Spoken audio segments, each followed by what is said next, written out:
Yeah, well, a tsunami is formed by the seafloor moving vertically due to a large earthquake.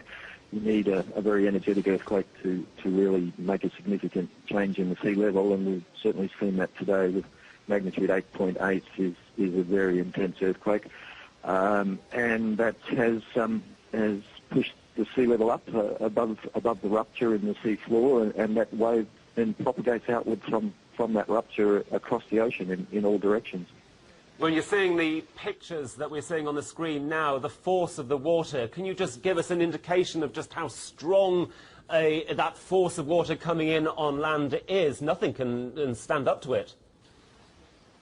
No, that's exactly right. We've had observations already measured on the Japanese east coast of waves of 7.3 metres above normal sea level. There may well be higher spots where there aren't gauges, but that is an enormous wave, and what people have to bear in mind is that a tsunami wave is quite different from a normal wind wave, which goes up and down in a matter of seconds. The tsunami wave has a wavelength that can be hundreds of metres, so it's an enormous volume of water. It rises 7 metres and may stay up as water pours in at that height for 10 to 15 minutes before it goes down again. So it's an enormous volume of water, and that's why the force is so great. We've seen a number of devastating earthquakes over the past few weeks. Only a couple of weeks ago, the terrible earthquake in Christchurch, now this in Tokyo. Why are we seeing so much seismic activity now? I don't know that anybody could answer that. Unfortunately, we don't know how to forecast when earthquakes are going to happen. This is all around the Ring of Fire, which has existed around the Pacific for a very long time. Its activity fluctuates with time.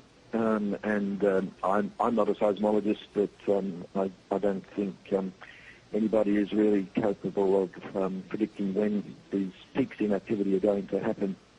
We just have to react as quickly as we can when it does happen.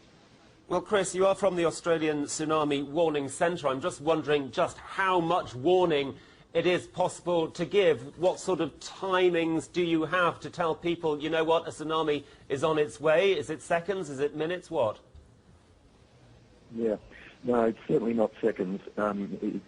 It's a sad fact that it does take some minutes for the earthquake signal to travel through the Earth's crust to reach the seismographs and for that information about the magnitude of an earthquake to be assessed. That's usually around 5 to 10 minutes is what's needed to do that accurately.